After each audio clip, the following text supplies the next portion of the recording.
இந்தியாவில் 1,57,000 கோடி ரூபாய் அளவுக்கு மைக்ரோசாப்ட் நிறுவனம் முதலீடு செய்ய உள்ளதாக அதன் CEO சத்ய நாதல்லா அறிவித்திருக்கிறார். பிரதமர் மோடியை சந்தித்த பின்னர் அது தொடர்பாக அவர் வெளியிட்டிருக்கும் பதிவில் இந்தியாவில் AI வாய்ப்பு குறித்து ஊக்கமளிக்கும் வகையில் கலந்துரையாடிய பிரதமர் மோடிக்கு நன்றி தெரிவிப்பதாக குறிப்பிட்டிருக்கிறார். மேலும் இந்தியாவின் செயற்கை நுண்ணறிவு முதல் எதிர்காலத்திற்கு தேவையான உள்கட்டமைப்பு திறன்களை உருவாக்குவது வரை முதலீடு செய்ய மைக்ரோசாப்ட் நிறுவனம் உறுதி பூண்டிருப்பதாக தெரிவித்திருக்கிறார். மக்களவையில் SIR தொடர்பான விவாதத்தின் போது மக்களவை எதிர்க்கட்சித் தலைவர் ராகுல் காந்தி மத்திய அரசிடம் 4 கோரிக்கைகளை முன்வைத்தார். தேர்தல் நடத்துவதற்கு 1 மாதத்திற்கு முன்பு மெஷினால் படிக்கக்கூடிய வாக்காளர் பட்டியல் வழங்கப்பட வேண்டும் என்றும் என்ன வேண்டுமானாலும் செய்யலாம் என தேர்தல் ஆணையருக்கு வழங்கப்பட்ட அனுமதியை மாற்ற வேண்டும் எனவும் கோரிக்கை வைத்தார். மக்களவையில் SIR தொடர்பான விவாதத்தின் போது எதிர்க்கட்சித் தலைவர் ராகுல் காந்தி மத்திய அரசுக்கு 3 முக்கிய கேள்விகளை எழுப்பினார். தேர்தல் ஆணையர்களை தேர்வு செய்யும் குழுவில் இருந்து உச்சநீதிமன்ற தலைமை நீதிபதி நீக்கப்பட்டது ஏன்? தேர்தல் முடிந்து 45 நாட்களுக்கு பிறகு வாக்குச்சாவடி கண்காணிப்பு கேமரா பதிவுகளை அளிப்பது ஏன் என அடுக்கடுக்காக கேள்வி எழுப்பினார்.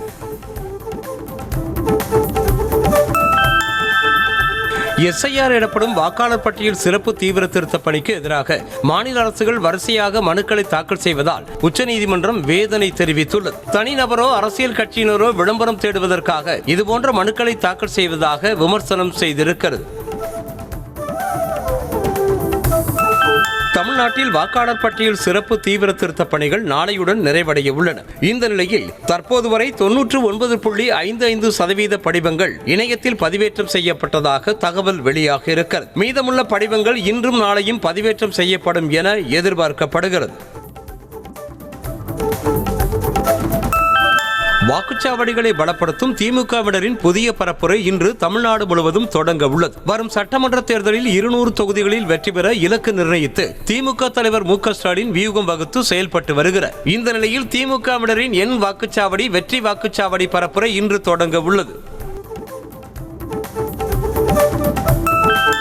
பரபரப்பான அரசியல் சூழலில் அதிமுகவின் பொதுக்குழு மற்றும் செயற்குழு கூட்டம் இன்று நடைபெற உள்ளது. சட்டப்பேரவை தேர்தல் குறித்தும் திமுக அரசுக்கு எதிராக பிரச்சாரங்களை முன்னெடுப்பது குறித்தும் பல அறிவிப்புகள் வெளியிடப்பட உள்ளன. இது தொடர்பாக முக்கிய தீர்மானங்கள் நிறைவேற்றப்படும் என கூறப்படுகிறது.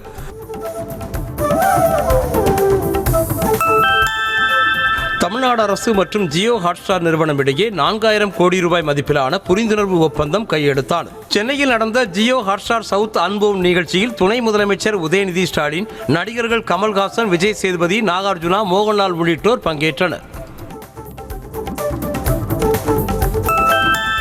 டெல்லியில் முகாமிட்டுள்ள பாஜக முன்னாள் மாநில தலைவர் அண்ணாமலை இன்று மத்திய உள்துறை அமைச்சர் அமித்ஷாவை சந்தித்து பேச உள்ளதாக தகவல் வெளியாகியுள்ளது. OPS, டிடிவி தினகரன் ஆகியோரை மீண்டும் கூட்டணியில் இணைப்பது தொடர்பாக பேச்சுவார்த்தை நடைபெறும் என கூறப்படுகிறது. 2026 சட்டமன்ற தேர்தலில் காங்கிரஸ் கட்சியின் சார்பாக போட்டியிட விரும்பும் நபர்களுக்கு இன்று முதல் விருப்ப மனு விநியோகம் செய்யப்பட உள்ளது. கட்டணமில்லா விருப்ப மனு படிவங்களை கட்சியின் தலைமை அலுவலகம் அல்லது மாவட்ட அலுவலகங்களில் வரும் 15ஆம் தேதி வரை பெறலாம் என அறிவிக்கப்பட்டுள்ளது. திமுகவின் கைகூலிகளும் தீய சக்திகளும் ராமதாஸை சுற்றி இருப்பதாக விமர்சித்த பாமக தலைவர் அன்புமணி, பாமகவை நேருக்கு நேர் நின்று எதிர்கொள்ள முடியாமல் திமுக சூழ்ச்சி செய்வதாக குற்றம் சாட்டினார். ராமதாஸிடம் நாள்தோறும் பொய்களை சொல்லி அவரது மனதை மாற்றிவிட்டதாகவும் அவர் கூறினார். இனி தனது பெயர் மற்றும் புகைப்படத்தை அன்புமணி பயன்படுத்தக்கூடாது என்றும் அதற்கு அவருக்கு உரிமை இல்லை என்றும் பாமக நிறுவனர் ராமதாஸ் தெரிவித்துள்ளார். பாமகவிற்கும் அன்புமணிக்கும் எந்த சம்பந்தமும் கிடையாது என கூறிய அவர், தனியாக ஒரு கட்சியை ஆரம்பித்துக் கொள்ளுமாறும் அல்லது வேறு கட்சியில் இணைந்து கொள்ளுமாறும் ஆவேசமாக கூறினார். புதுச்சேரி மக்கள் திமுகவை நம்பக்கூடாது என தாவேக தலைவர் விஜய் தெரிவித்தார். புதுச்சேரி உப்பளம் பகுதியில் மக்கள் சந்திப்பு நிகழ்ச்சியில் பேசிய அவர், நம்ப வைத்து ஏமாற்றுவதுதான் திமுகவின் வேலை என கடுமையாக சாடினார். அரசியலில் LKG படித்து வரும் தாவேக தலைவர் விஜய் இன்னும் கற்றுக்கொள்ள நிறைய இருப்பதாக முன்னாள் அமைச்சர் பொன்முடி விமர்சித்திருக்கிறார். விழுப்புரம் மாவட்டம் எடப்பாளையத்தில் செய்தியாளர்களுக்கு பேட்டியளித்த அவர், ஒரு மீட்டிங் போட்டுட்டா என்ன வேண்டுமானாலும் பேசலாம் என நினைத்து விஜய் பேசுவதாக கூறியிருக்கிறார். புதுச்சேரியில் ரேஷன் கடைகளே இல்லை என தாவேக தலைவர் விஜய் கூறியது உண்மையில்லை என புதுச்சேரி உள்துறை அமைச்சர் நமச்சிவாயம் பதிலடி கொடுத்திருக்கிறார். செய்தியாளர்களுக்கு பேட்டியளித்த அவர், புதுச்சேரி நிர்வாகம் எப்படி செயல்படுகிறது என்பது தெரியாமல் விஜய் பேசியிருப்பதாக சாடினார். தாவேக தலைவர் விஜயின் ஈரோடு சுற்றுப்பயண தேதி வரும் 16ஆம் தேதிக்கு பதிலாக 18ஆம் தேதிக்கு மாற்றம் செய்யப்பட்டுள்ளது. இது தொடர்பாக பேசிய அக்கட்சியின் தலைமை நிர்வாக குழு ஒருங்கிணைப்பாளர் செங்கோட்டையன், காவல்துறை விதித்த 84 நிபந்தனைகளில் சிலவற்றை பூர்த்தி செய்ய முடியாததால் மாற்றம் செய்யப்பட்டுள்ளதாக கூறினார். டிட்வா புயலால் தமிழ்நாட்டில் 60,000 ஹெக்டேர் பரப்பளவிலான நெற்பயிர்கள் பாதிக்கப்பட்டுள்ளதாக அமைச்சர் MRK பன்னீர்செல்வம் தெரிவித்திருக்கிறார். இன்னும் பல்வேறு இடங்களில் தண்ணீர் வடியவில்லை என்ற அவர், பயிர் சேதம் குறித்த கணக்கெடுப்பு பணி தொடர்ந்து நடைபெற்று வருவதாக கூறினார். திருப்பரங்குன்றம் தீப விவகாரத்தில் மதுரை மாநகர காவல்துறை துணை ஆணையர் இனிகோ மீது ஏன் நீதிமன்ற அவமதிப்பு நடவடிக்கை எடுக்கக்கூடாது என விளக்கம் அளிக்குமாறு தமிழக அரசுக்கு உயர்நீதிமன்ற மதுரை கிளை தனி நீதிபதி உத்தரவிட்டுள்ளார். தமிழக தலைமை செயலர், சட்டம் ஒழுங்கு கூடுதல் DGP ஆகியோர் வரும் 17ஆம் தேதி காணொலி வாயிலாக ஆஜராக உத்தரவிட்டுள்ளார். அதிமுக ஆட்சி காலத்தில் தமிழகத்தில் 11 மருத்துவக் கல்லூரிகள் கட்டப்பட்டதில் முறைகேடு நடந்ததாக எடப்பாடி பழனிசாமிக்கு எதிரான புகார் குறித்து CBIக்கு உத்தரவு பிறப்பிக்க கோரிய வழக்கை சென்னை உயர்நீதிமன்றம் விசாரித்தது. இந்த நிலையில் வழக்கை அடுத்த வாரத்திற்கு ஒத்திவைத்து நீதிமன்றம் உத்தரவிட்டது. நாட்டையே உலுக்கிய டெல்லி செங்கோட்டை கார் குண்டுவெடிப்பு வழக்கில் மேலும் ஒருவரை தேசிய புலனாய்வு முகமை கைது செய்துள்ளது. மருத்துவர் பிலால் நசீர் மல்லாவை ஜம்மு காஷ்மீரில் வைத்து NIA கைது செய்திருக்கிறது. இதன் மூலம் டெல்லி குண்டுவெடிப்பு சம்பவத்தில் கைதானவர்களின் எண்ணிக்கை 8ஆக உயர்ந்திருக்கிறது. கோவாவில் 25 பேர் உயிரை காவு வாங்கிய இரவு விடுதியின் உரிமையாளர்கள் இருவருக்கு எதிராக ப்ளூ கார்னர் நோட்டீஸ் பிறப்பிக்கப்பட்டுள்ளது. கௌரவ் லூத்ரா, சௌரப் லூத்ரா ஆகிய இருவரும் தாய்லாந்துக்கு தப்பிச் சென்று தலைமறைவானதாக கூறப்படுகிறது. இந்த நிலையில் கோவா போலீஸ் மற்றும் CBI கோரிக்கையை ஏற்று இருவரையும் பிடிப்பதற்காக ப்ளூ கார்னர் நோட்டீஸ் பிறப்பித்து இன்டர்போல் உத்தரவிட்டிருக்கிறது. கோவா நைட் கிளப் தீ விபத்தில் 25 பேர் உடல் கருகி பலியான சம்பவத்தில் உரிமையாளர்களின் கூட்டாளி டெல்லியில் கைது செய்யப்பட்டார். இரவு விடுதி தீ விபத்து தொடர்பான விசாரணையில் முன்னேற்றம் ஏற்பட்டுள்ள நிலையில் கோவா போலீசாரிடம் விடுதி உரிமையாளர்களின் கூட்டாளி அஜய் குப்தா விரைவில் ஒப்படைக்கப்படுவார். இண்டிகோ விமான சேவைகளில் 10% குறைத்துக் கொள்ளுமாறு மத்திய சிவில் விமான போக்குவரத்து துறை உத்தரவிட்டுள்ளது. இதனால் தினமும் 200க்கும் மேற்பட்ட இண்டிகோ விமானங்களின் சேவைகள் ரத்து செய்யப்பட வாய்ப்புள்ளதாக தெரிகிறது. அதிக தேவையுள்ள அதிக சேவைகள் கொண்ட வழித்தடங்களில் விமானங்கள் குறைக்கப்பட்டுள்ளன.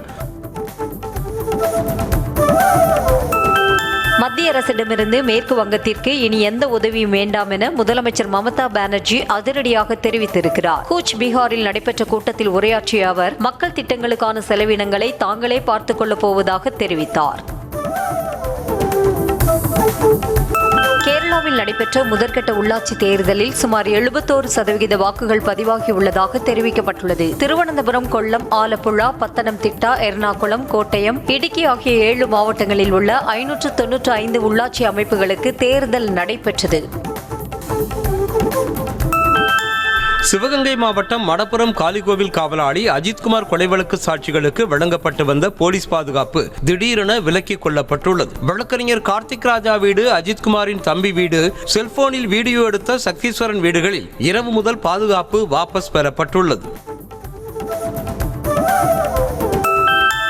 ஆர்சல் மேக்சிஸ் வழக்கில் 1,16,00,000 ரூபாய் சொத்து முடக்கத்தை எதிர்த்து காங்கிரஸ் MP கார்த்தி சிதம்பரம் தாக்கல் செய்த மனுவுக்கு 3 வாரங்களில் பதிலளிக்க அமலாக்கத்துறைக்கு உயர்நீதிமன்றம் உத்தரவிட்டிருக்கிறது. சொத்து முடக்கத்தை உறுதி செய்து அமலாக்கத்துறை மேல்முறையீட்டு தீர்ப்பாயம் பிறப்பித்த உத்தரவை ரத்து செய்ய கோரி கார்த்தி சிதம்பரம் மனு தாக்கல் செய்தார். முன்னாள் அமைச்சர் பொன்முடி உட்பட 8 பேர் மீதான செம்மண் குவாரி வழக்கில் விழுப்புரம் கனிம வளத்துறை உதவி இயக்குநரிடம் விசாரணை நடைபெற்றது. வழக்கில் ஆஜரான சாட்சியத்தின் வாக்குமூலங்களை பதிவு செய்த நீதிபதி வழக்கின் விசாரணையை வரும் 18ஆம் தேதிக்கு ஒத்திவைத்தார். அதிமுகவினரின் வாக்குகளை BLOக்கள் ஆதரவோடு திமுகவினர் நீக்கியிருப்பதாக அதிமுக வடசென்னை மாவட்ட செயலாளர் RS ராஜேஷ் குற்றம் சாட்டினார். இது தொடர்பான ஆதாரங்களோடு மாநகராட்சி மண்டல அதிகாரியிடமும் புகார் அளித்ததாக தெரிவித்திருக்கிறார். தவேக நிர்வாகி செங்கோட்டையன் சில தொலைக்காட்சிகளை புறக்கணித்துவிட்டு பேட்டியளித்தது செய்தியாளர்கள் மத்தியில் அதிருப்தியை ஏற்படுத்தியுள்ளது. ஈரோடு சத்தியமங்கலத்தில் மாற்றுக் கட்சியில் இருந்து விலகியவர்கள் தவேகவில் இணையும் நிகழ்வு நடைபெற்றது. பின்னர் செய்தியாளர்களை சந்தித்த அவர் சில தொலைக்காட்சிகளை புறக்கணித்துவிட்டு தனி அறையில் பேட்டியளித்தார்.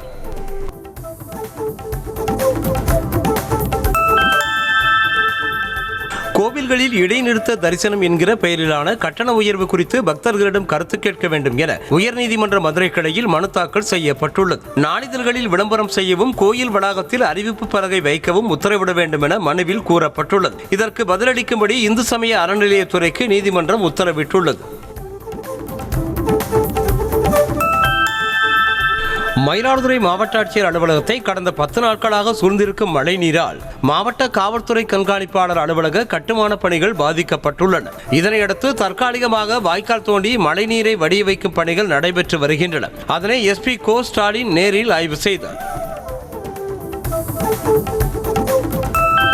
திருவள்ளூர் மாவட்டம் கும்மிடிப்பூண்டியில் சுத்திகரிப்பு நிலையம் அமைக்க கோரி 20வது நாளாக கழிவுநீர் ஊர்தி உரிமையாளர்கள் போராட்டத்தில் ஈடுபட்டிருக்கும் நிலையில் குடியிருப்பு வாசிகள் கழிவுநீரை அகற்ற நடவடிக்கை எடுக்க கோரி வட்டார வளர்ச்சி அலுவலகத்தை முற்றுகையிட்டனர்.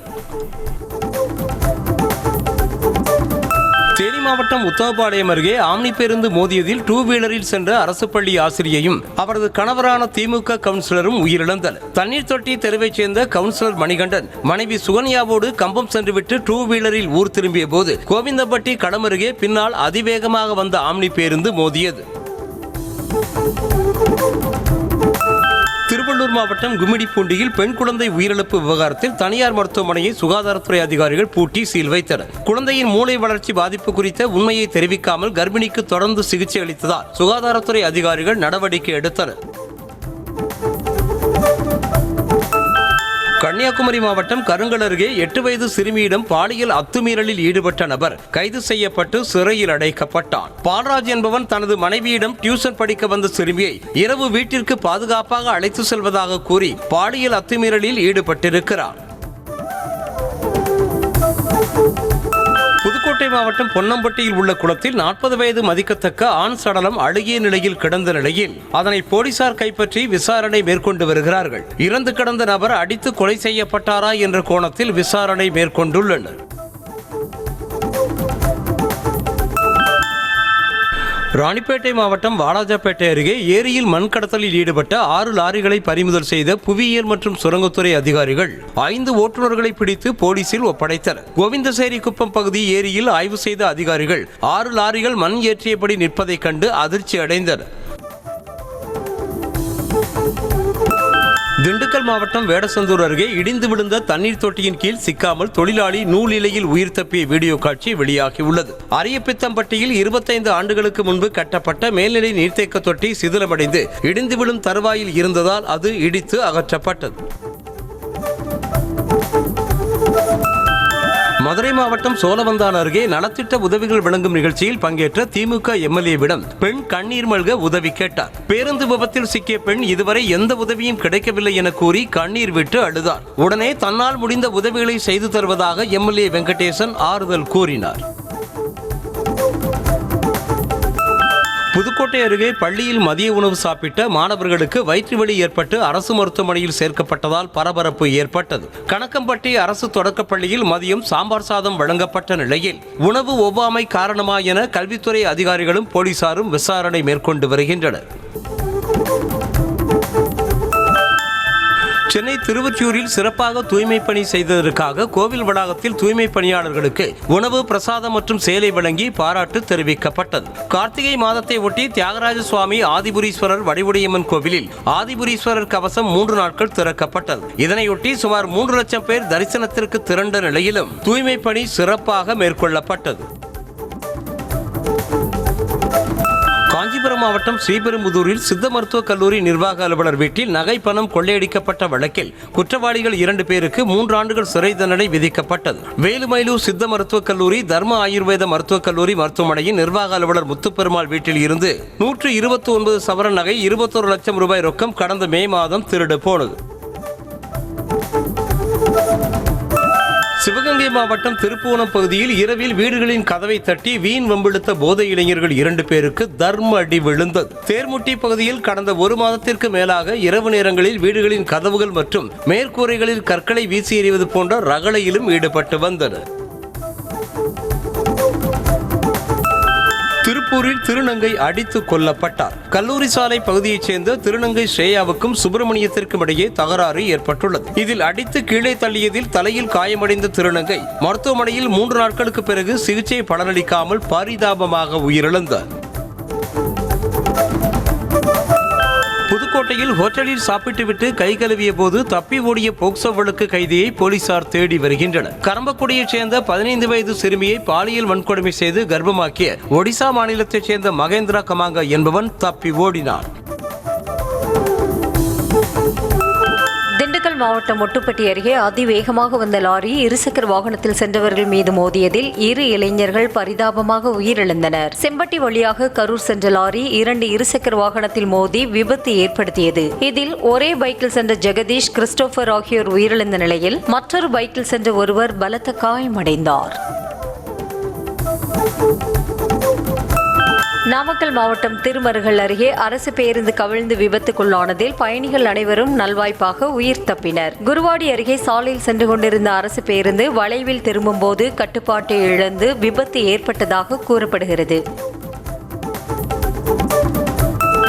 தூத்துக்குடி மாவட்டத்தில் தமிழக கேபிள் டிவி ஆபரேட்டர்கள் பொதுநல சங்கம் சார்பில் வெள்ளி விழா மாவட்ட மாநாடு நடைபெற்றது. இதில் கலந்து கொண்டு பேசிய அந்த சங்கத்தின் நிறுவன தலைவர் சகிலன், இந்த இயக்கத்தை வெற்றி பெற வைக்க அனைவரும் சேர்ந்து உழைக்க வேண்டும் என்றும், TCCL நிறுவனம் இந்தியாவில் 4வது இடத்தில் உள்ளதாகவும் தெரிவித்தார்.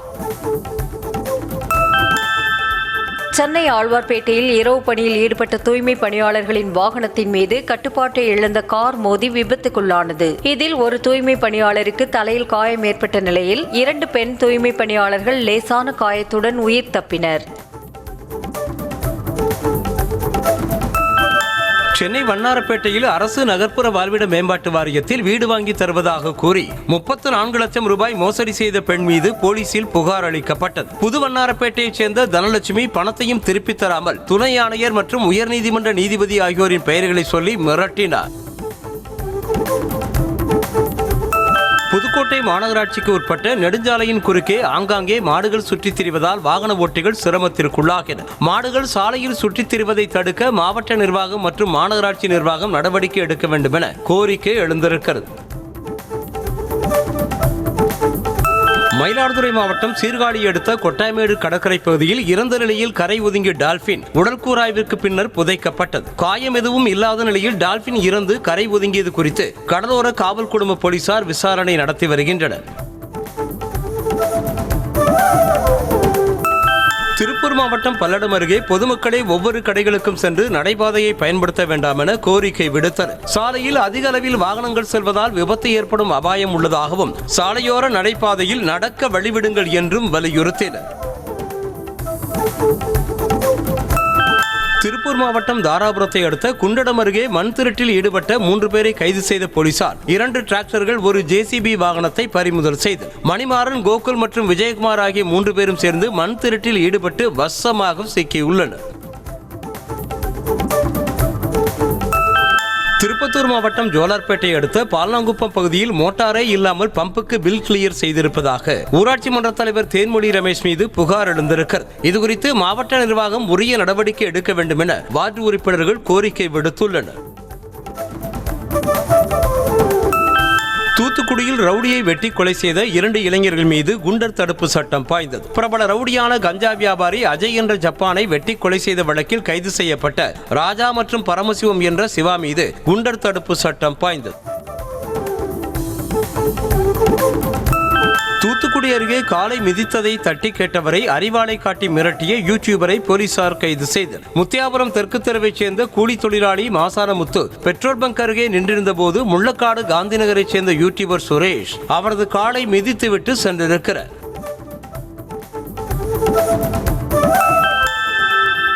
வேலூரில் சாலை போக்குவரத்திற்கு இடையூறாக நிறுத்திய வாகனத்தை அகற்றக் கோரி தொடர்ந்து ஹார்ன் அடித்ததற்காக எரிச்சலடைந்து கட்டட தொழிலாளியை கத்தியால் குத்திக் கொன்றதாக தந்தை மகன் கைது செய்யப்பட்டனர். சதுப்பேரியைச் சேர்ந்த கோட்டீஸ்வரன் தனது மகன் சக்தியோடு சேர்ந்து அதே பகுதியைச் சேர்ந்த 34 வயதான பிரேம்குமாரை கத்தியால் குத்தி கொலை செய்தார். திண்டுக்கல் மாவட்டம் கொடைக்கானல் வனப்பகுதியில் இருந்து கருமந்திகள் எனப்படும் அரிய வகை குரங்குகள் உணவு தேடி குடியிருப்பு பகுதிக்கு படையெடுத்துள்ளன. அவற்றை கட்டுப்படுத்த வனத்துறையினர் நடவடிக்கை எடுக்க வேண்டும் என கோரிக்கை எழுந்துள்ளது. சென்னை அடுத்த வானகரம் வள்ளியமைநகர் பகுதியில் விவசாய நிலத்தில் கழிவுநீர் புகுந்து அரை ஏக்கரில் நடவு செய்யப்பட்டிருந்த கீரை கருகி சேதமடைந்துள்ளது. பழனி என்பவர் 1 ஏக்கர் நிலத்தில் விவசாயம் செய்து வரும் நிலையில் குடியிருப்புகளுக்காக அமைக்கப்பட்டுள்ள மழைநீர் வடிகாலில் சென்ற கழிவுநீர் விவசாய நிலத்திற்குள் புகுந்துள்ளது.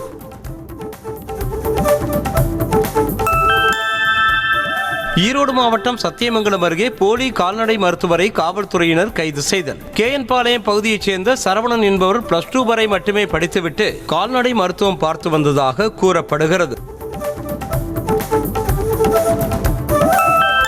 வாகனங்களுக்கான FC கட்டண உயர்வை திரும்ப பெற கோரி சென்னை எழும்பூரில் ஆட்டோ ஓட்டுநர்கள் சங்கத்தினர் கண்டன ஆர்ப்பாட்டத்தில் ஈடுபட்டனர். 13 ஆண்டுகளாக உயர்த்தப்படாமல் உள்ள மீட்டர் கட்டணத்தை உயர்த்த வேண்டும் என்றும் திமுக அளித்த தேர்தல் வாக்குறுதியின்படி ஆட்டோவிற்கு மானியம் வழங்க வேண்டும் எனவும் முழக்கம் எழுப்பப்பட்டது.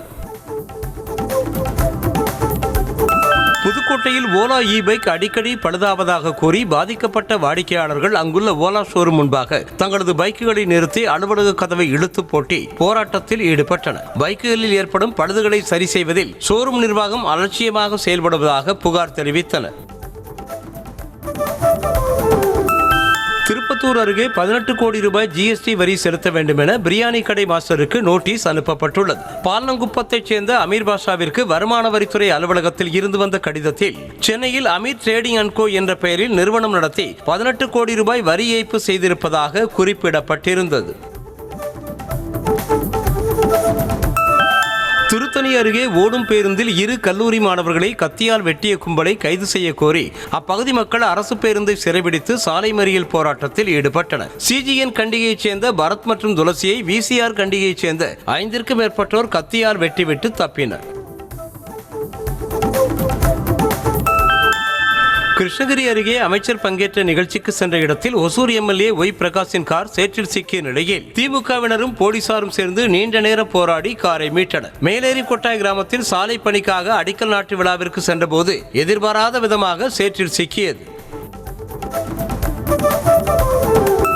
நாமக்கல் மாவட்டம் திருச்செங்கோடு அருகே மின்மாற்றி அமைந்துள்ள இடத்தில் குளம்போல மழைநீர் தேங்கியிருப்பதால் மின்மாற்றியில் ஏற்படும் பழுதுகளை நீக்க மின்வாரிய ஊழியர்கள் மெத்தனம் காட்டுவதாக புகார் எழுந்துள்ளது. மின்மாற்றியை வேறு இடத்தில் அமைக்க நடவடிக்கை எடுக்க வேண்டும் என கோரிக்கை எழுந்திருக்கிறது. ராமநாதபுரம் மாவட்டம் பரமக்குடி அருகே 2 கார்கள் நேருக்கு நேர் மோதிய விபத்தில் ஒருவர் உயிரிழந்தார், 6 பேர் படுகாயமடைந்தனர். மானாமதுரையைச் சேர்ந்த ஸ்ரீனிவாசன் என்பவர் பரமக்குடியில் இருந்து காரில் சென்றபோது கீழப்பெருங்கரை அருகே கட்டுப்பாட்டை இழந்து எதிர் திசையில் வந்த மற்றொரு கார் மீது மோதியது. இதில் ஸ்ரீனிவாசன் பரிதாபமாக உயிரிழந்தார். சேலம் மாவட்டம் ஓமலூர் அருகே மூதாட்டியை தாக்கிய புகாரில் அதிமுக முன்னாள் MP அர்ஜுனன் மீது 5 பிரிவுகளின் கீழ் போலீசார் வழக்கு பதிவு செய்திருக்கின்றனர். காமனேரி பகுதியில் சாலை விரிவாக்க பணியின் போது ஏற்பட்ட தகராறில் மூதாட்டி சரோஜாவை அர்ஜுனன் சரமாரியாக தாக்கினார்.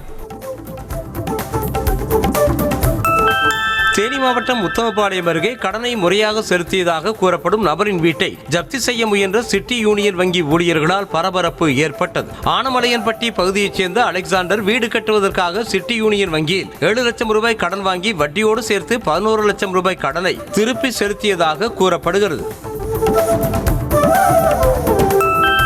நீலகிரி மாவட்டம் கூடலூரில் இருந்து மைசூரு செல்லக்கூடிய சாலையில் உலா வந்த காட்டு யானையால் அவ்வழியாக சென்றவர்கள் அச்சமடைந்தனர். மாக்குமுலா என்ற பகுதியில் மக்னா யானை சென்ற நிலையில் அந்த வழியாக பேருந்தில் சென்ற நபர் எடுத்த வீடியோ தற்போது வெளியாகி இருக்கிறது. திண்டுக்கல் மாவட்டம் சின்னாளப்பட்டியில் அமைந்துள்ள சேரன் வித்யாலயா மெட்ரிக் மேல்நிலைப் பள்ளியில் கிறிஸ்துமஸ் விழா கோலாகலமாக நடைபெற்றது. இயேசு பிறந்த இடத்தை நினைவுகூரும் விதமாக குடியில் அமைக்கப்பட்ட நிலையில் கிறிஸ்துமஸ் தாத்தா வேடமணிந்தவரின் நடனம் சிறுவர் சிறுமிகளை உற்சாகப்படுத்தியது. உத்தரப்பிரதேச மாநிலம் வாரணாசியில் தடை செய்யப்பட்ட இருமல் மருந்து பெட்டி பெட்டியாக பறிமுதல் செய்யப்பட்ட சம்பவம் அதிர்ச்சியை ஏற்படுத்தியுள்ளது. தமிழ்நாட்டில் தயாரிக்கப்பட்ட இருமல் மருந்தை குடித்து மத்திய பிரதேசம் மற்றும் ராஜஸ்தான் மாநிலங்களில் 20க்கும் மேற்பட்ட குழந்தைகள் உயிரிழந்ததை தொடர்ந்து பல்வேறு இருமல் மருந்துகளுக்கு தடை விதிக்கப்பட்டது.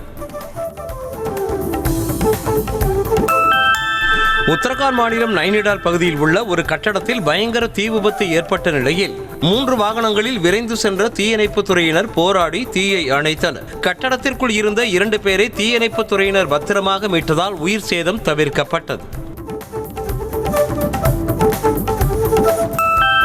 தெலங்கானா மாநிலம் ரங்காரெட்டியில் உள்ள பாரத் ஃபியூச்சர் சிட்டியில் ரைசிங் குளோபல் உச்சி மாநாடு வான வேடிக்கையோடு நிறைவு பெற்றது. 2 நாட்கள் நடைபெற்ற இந்த மாநாட்டில் தெலங்கானா முதலமைச்சர் ரேவந்த் ரெட்டி முதலீட்டாளர்கள் பங்கேற்றனர். மாநாட்டின் நிறைவாக கண்கவர் வான வேடிக்கைக்கு ஏற்பாடு செய்யப்பட்டிருந்தது. திருமலை கலப்படனை வழக்கில் குற்றம் சாட்டப்பட்டவர்களில் 2 பேரிடம் விசாரிக்க சிறப்பு விசாரணை குழுவிற்கு 4 நாட்கள் நீதிமன்றம் அனுமதி வழங்கியுள்ளது. 16வது குற்றவாளியாக பட்டியலிடப்பட்ட அஜய்குமார் சுகந்த் மற்றும் 29வது குற்றவாளியாக குறிப்பிடப்பட்ட தேவஸ்தான முன்னாள் பொது மேலாளர் சுப்பிரமணியம் ஆகியோரிடம் 12ஆம் தேதி வரை விசாரிக்க அனுமதித்துள்ளது. டெல்லியில் உச்சநீதிமன்ற முன்னாள் தலைமை நீதிபதி B.R. கவாய் மீது காலணி வீசி தாக்க முயன்ற வழக்கறிஞர் ராகேஷ் கிஷோர் காலணியால் தாக்கப்பட்ட சம்பவம் அரங்கேறியுள்ளது. அலுவல் ரீதியாக டெல்லி கர்கட்ருமா நீதிமன்றத்திற்கு ராகேஷ் கிஷோர் சென்றபோது சிலருடன் வாக்குவாதம் ஏற்பட்ட நிலையில் மர்ம நபர்கள் காலணியால் தாக்கினர். இலங்கையில் வெள்ளத்தால் சேதமடைந்த பாலம் இந்திய ராணுவத்தின் உதவியோடு சீரமைக்கப்பட்டு வரும் நிலையில் அதனை இந்திய துணை தூதர் சாய் முரளி நேரில் பார்வையிட்டார். கிளிநொச்சி மாவட்டத்தில் A35 பரந்தன் முல்லைத்தீவு பிரதான சாலையில் அமைந்துள்ள பாலம் டிட்ரா புயலால் ஏற்பட்ட வெள்ளத்தால் சேதமடைந்தது. கம்போடியா தாய்லாந்து எல்லையில் மோதல் காரணமாக ஏற்படும் உயிரிழப்புகள் குறித்து அமெரிக்கா கவலை தெரிவித்துள்ளது. மேலும் இரு நாடுகளும் அமைதி ஒப்பந்தங்களை கடைபிடித்து மோதலை கைவிட வேண்டும் என்றும் பதற்றத்தை குறைக்கும் நடவடிக்கைகளுக்கு திரும்ப வேண்டும் எனவும் வலியுறுத்தியுள்ளது. அமெரிக்க அதிபர் டிரம்பின் அமைதி ஒப்பந்தத்தை மீறி தாய்லாந்து கம்போடியா இடையே மோதல் நீடித்து வருகிறது. இதனால் எல்லையோர நகரங்களில் வசித்த கம்போடிய மக்கள் 50,000த்திற்கும் மேற்பட்டோர் பாதுகாப்பான பகுதிகளுக்கு இடம்பெயர்ந்துள்ளனர். பாகிஸ்தானின் அடியாலா ஜெயிலை முற்றுகையிட்டு முன்னாள் பிரதமர் இம்ரான்கான் சகோதரிகள் தரையில் அமர்ந்து போராட்டத்தில் ஈடுபட்டனர். தனிமை சிறையில் அடைப்பட்டிருக்கும் இம்ரான்கானை சந்திக்க அனுமதி மறுப்பதை கண்டித்து ஆதரவாளர்களுடன் சேர்ந்து முழக்கங்களை எழுப்பினர். அமெரிக்காவின் வாஷிங்டனின் ஃபால் சிட்டியின் பகுதியில் உள்ள ஸ்னோகால்மின் நதியில் ஏற்பட்ட வெள்ளப்பெருக்கு காரணமாக குடியிருப்புக்குள் வெள்ளம் புகுந்த ட்ரோன் காட்சி வெளியாகியுள்ளது. குடியிருப்புகளை வெள்ளம் சூழ்ந்த நிலையில் பொதுமக்கள் வெளியேற்றப்பட்டு பாதுகாப்பான இடங்களில் தங்க வைக்கப்பட்டுள்ளனர். இந்தோனேசியாவின் தலைநகரமான ஜகார்த்தாவில் 7 மாடிகளை கொண்ட அலுவலக கட்டடத்தில் ஏற்பட்ட தீ விபத்தில் ஊழியர்கள் 20 பேர் உடல் கருகி பரிதாபமாக உயிரிழந்தனர். ஊழியர்கள் மதிய உணவு அருந்திக் கொண்டிருந்த போது தீ விபத்து ஏற்பட்டது. கட்டடத்தின் மேல் பகுதிக்கு சென்று உயிரை காப்பாற்றிக் கொண்ட பலர் காயத்துடன் மீட்கப்பட்டனர். ஈராக்கின் குர்திஸ்தான் பகுதியில் தொடர் கனமழையால் வீடுகளுக்குள் வெள்ளம் புகுந்த நிலையில் பொதுமக்களின் இயல்பு வாழ்க்கை கடுமையாக பாதிக்கப்பட்டுள்ளது. சேதமடைந்த வீடுகளை சீரமைக்கும் பணியில் பொதுமக்கள் ஈடுபட்டனர். இந்த வெள்ளத்தில் சிக்கி 2 பேர் உயிரிழந்த நிலையில் 4 பேர் காயமடைந்ததாக கூறப்படுகிறது. சவுதி அரேபியாவின் துறைமுக நகரமான ஜெட்டாவில் பலத்த காற்றுடன் பெய்த கனமழையால் பொதுமக்களின் இயல்பு வாழ்க்கை கடுமையாக பாதிக்கப்பட்டது. கனமழையால் சாலைகளில் மழைநீர் தேங்கிய நிலையில் வாகன போக்குவரத்து குறைந்து வெறிச்சோடி காணப்பட்டது. தென்னாப்பிரிக்க அணிக்கு எதிரான முதலாவது T20 போட்டியில் இந்திய அணி 101 ரன்கள் வித்தியாசத்தில் அபார வெற்றி பெற்றது. இந்திய அணி 20 ஓவர்களில் 6 விக்கெட்டுகளை இழந்து 175 ரன்களை குவித்தது. ஆனால் தென்னாப்பிரிக்க அணி 12.3 ஓவர்களில் அனைத்து விக்கெட்டுகளையும் இழந்து வெறும் 74 ரன்களை மட்டுமே எடுத்தது. இலங்கை அணிக்கு எதிரான T20 தொடரில் பங்கேற்கும் இந்திய மகளிர் கிரிக்கெட் அணி அறிவிக்கப்பட்டுள்ளது. ஹர்மன்பிரீத் கவுர் தலைமையிலான இந்த அணியில் ஸ்மிருதி மந்தனா, தீப்தி சர்மா, ஜெமிமா ரோட்ரிக்ஸ் உள்ளிட்ட வீராங்கனைகள் இடம்பெற்றுள்ளனர். இரு அணிகளுக்கு இடையிலான முதல் T20 போட்டி வரும் 21ஆம் தேதி விசாகப்பட்டினத்தில் நடைபெற உள்ளது.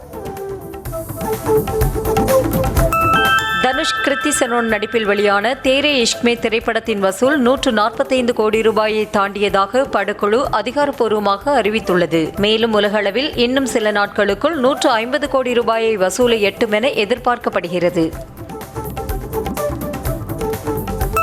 மலையாளத்தில் ஆவேசம் படத்தை இயக்கி கவனம் ஈர்த்த ஜித்து மாதவன் இயக்கத்தில் சூர்யா, நஸ்ரியா, நஸ்லன் ஆகியோர் நடிப்பில் உருவாகியுள்ள சூர்யா 47 படத்தின் பூஜை வீடியோவை ரகரம் படக்குழு வெளியிட்டுள்ளது. திருமணம் என்னும் நிக்காஹ் படத்திற்கு பிறகு 11 ஆண்டுகளுக்கு பிறகு நஸ்ரியா நடிக்கும் தமிழ் படம் இதுவாகும். தி ஃபியூச்சர் இஸ் ஹியர் என நடிகர் சிவகார்த்திகேயன் புகைப்படத்தை பதிவிட்ட இயக்குனர் வெங்கட் பிரபுவின் இன்ஸ்டாகிராம் பதிவு இணையத்தில் வைரலாகி வருகிறது. வெங்கட் பிரபு அடுத்ததாக சிவகார்த்திகேயனை வைத்து நகைச்சுவை திரைப்படம் ஒன்றை இயக்க உள்ளார். தற்போது இருவரும் கிராபிக்ஸ் தொழில்நுட்ப பணிகளுக்காக அமெரிக்காவிற்கு பயணித்திருக்கிறார்கள். நடிகர் மம்மூட்டியின் களம் காவல் திரைப்படம் உலக அளவில் 50 கோடி ரூபாய் வசூலை கடந்திருக்கிறது. ஜிதின் கே ஜோஸ் இயக்கத்தில் கிரைம் த்ரில்லர் கதைக்களத்தில் மம்மூட்டி சீரியல் கில்லராக நடித்திருக்கும் இத்திரைப்படம் கடந்த 5ஆம் தேதி திரையரங்குகளில் வெளியானது. தமிழ் சினிமாவில் புதுமையான சிந்தனைகள் தேவை என நடிகர் கார்த்தி தெரிவித்திருக்கிறார். வாவாத்தியார் திரைப்படத்தின் நிகழ்ச்சியில் பேசிய அவர், தெலுங்கில் பெரிய படங்கள் தயாரிக்கப்படுவதாகவும் மலையாளத்தில் வித்தியாசமான படங்களை தயாரிப்பதாகவும் தமிழ் படங்களுக்கென்று என்ன அடையாளம் இருக்கிறது எனவும் கேள்வி எழுப்பினார். விஜய் டிவி புகழ் ரக்ஷன் நடிப்பில் உருவாகியுள்ள மொய் விருந்து திரைப்படத்தின் டைட்டில் மற்றும் ஃபர்ஸ்ட் லுக் போஸ்டர் வெளியாகியுள்ளது. அறிமுக இயக்குனர் CR மணிகண்டன் இயக்கும் இந்த படம் தமிழ்நாட்டில் இன்றும் நடைமுறையில் இருக்கும் பாரம்பரியமான மொய் விருந்தை அடிப்படையாக கொண்டு எடுக்கப்பட்டுள்ளது. நிவின் பாலி நடிப்பில் உருவாகியிருக்கும் சர்வமாயா திரைப்படத்தின் படப்பிடிப்பு வீடியோ வெளியாகியுள்ளது. சத்யன் இயக்கியிருக்கும் இந்த திரைப்படத்தில் நடிகை பிரீத்தி முகுந்தன் முக்கிய கதாபாத்திரத்தில் நடித்து வருகிறார். இத்திரைப்படம் இந்த ஆண்டு கிறிஸ்துமஸ் பண்டிகைக்கு வெளியாகும் என அறிவிக்கப்பட்டுள்ளது. சமூக ஊடகங்களுக்கு நீங்கள் கட்டுப்பாடு விதிக்கவில்லை என்றால் அது உங்களை கட்டுப்படுத்தும் என பாலிவுட் நடிகை பிரியங்கா சோப்ரா அறிவுரை வழங்கியுள்ளார். அபுதாபியில் நடைபெற்ற நிகழ்ச்சியில் பேசிய அவர், சமூக ஊடகங்கள் மீது நீங்கள் தான் கட்டுப்பாட்டை விதிக்க வேண்டுமே தவிர அது உங்களை கட்டுப்படுத்தக்கூடாது என்றார்.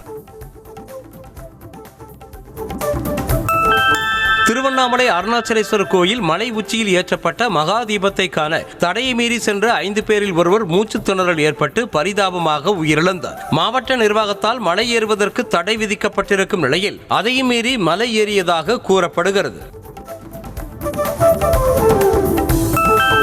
இந்தியாவில் ஸ்டார்லிங்க் இணை சேவைகளின் கட்டண விவரங்கள் இன்னும் நிர்ணயம் செய்யப்படவில்லை என அந்த நிறுவனம் விளக்கம் அளித்துள்ளது. மாதாந்திர கட்டணம் குறித்து ஸ்டார்லிங்க் தளத்தில் வெளியான தகவல்கள் தொழில்நுட்ப கோளாறு காரணமாக ஏற்பட்டவை எனவும் தெரிவிக்கப்பட்டுள்ளது.